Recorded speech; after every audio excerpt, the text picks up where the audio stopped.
किसी गांव में एक ग्वालन रहा करती थी जो रोज सवेरे नदी को पार करके उस पार दूध बेचने के लिए जाया करती थी। एक दिन जब ग्वालन सुबह सुबह दूध बेचने के लिए जा रही थी तो देखती है कि नदी के उस पार बहुत से लोग इकट्ठा हुए हैं। ग्वालन सोचती है कि रोज तो ये लोग यहाँ पे इकट्ठा नहीं होते हैं, आज क्या बात है जो यहाँ इतने लोग आए हुए हैं। ग्वालन जब उस पार नदी के जाती है तो देखती है कि वहाँ एक पूज्य महंत जी आए हैं जो सत्संग कर रहे हैं, कथा सुना रहे हैं। ग्वालन भी 2 मिनट रुक के बाबा जी का प्रवचन सुनने लगती है। बाबा जी कहते हैं कि जो सच्चे मन से अपने हृदय से भगवान का स्मरण करेगा वो ये सागर तो क्या भवसागर भी पार कर सकता है। ग्वालन ये प्रवचन सुनकर दूध बेचने के लिए चली जाती है।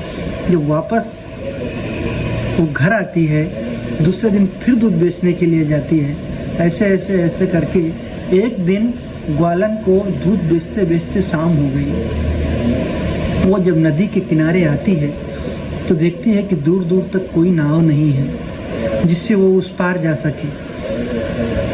वो उसको अपने बच्चों की चिंता होने लगी कि शाम हो रही है, हमारे बच्चे घर में अकेले हैं। तभी ग्वालन के मन में वो बाबा जी की बात याद आती है कि बाबा जी ने कहा था जो सच्चे मन से ठाकुर जी को याद करेगा, कृष्ण जी को याद करेगा, उस सागर तो क्या भवसागर भी पार हो सकता है।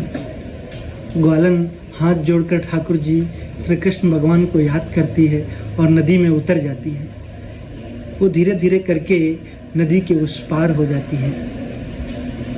अभी ग्वालन रोज नदी में पैदल ही इस पार से उस पार और उस पार से इस पार आने जाने लगी। एक दिन जब ग्वालन शाम को घर वापस जा रही थी तो उसने सोचा कि गुरुजी ने इतनी अच्छी बात बताई हमको, इतना हमारा अच्छा हो गया, अभी हमको नाव की ज़रूरत नहीं पड़ती है, तो बाबा जी की कुछ सेवा कर दी जाए। और ग्वालन बाबा जी के आश्रम पर पहुंचती है और बाबा जी से कहती है कि बाबा जी हम आपकी कुछ सेवा करना चाहते हैं, आप दुनिया को अच्छी राह बताते हैं, अच्छे रास्ते पे चलाते हैं, इसलिए हम आपकी कुछ सेवा करना चाहते हैं। बाबा जी कहते हैं ठीक है बच्चा, आप क्या सेवा करना चाहते हैं हमारी। ग्वालन बोली बाबा जी हमारे घर पे आप एक दिन भोजन कर लो। बाबा जी कहते हैं ठीक है बच्चा, जिस दिन बताओ हम उस दिन आ जाएंगे और आपके घर भोजन कर लेंगे। ग्वालन कहती ठीक। एक दिन ग्वालन शाम को जब वापस जा रही थी तो बाबा जी के आश्रम पर पहुंचती है और कहती बाबा जी आज चलो और आप हमारे घर पे भोजन ग्रहण कर लो। बाबा जी कहते हैं ठीक है चलो चलते हैं। जब नदी के तट पर बाबा जी और ग्वालन पहुंचती है तो देखती है कि आज भी नाव नहीं है। ग्वालन कहती है चलो बाबा जी चलते हैं उस पार। बाबा जी कहते हैं थोड़ा रुक जाओ, नाव तो आ जाने दो।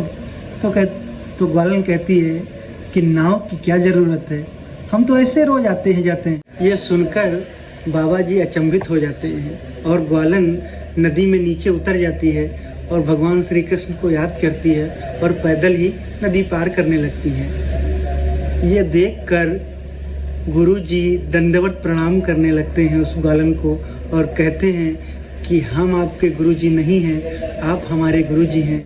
तो कहने का मतलब ये है कि आपकी श्रद्धा भगवान के लिए कितने हद तक है। अगर आपकी श्रद्धा उस ग्वालन जैसी है तो आप भी सागर तो क्या भवसागर भी पार हो सकते हैं।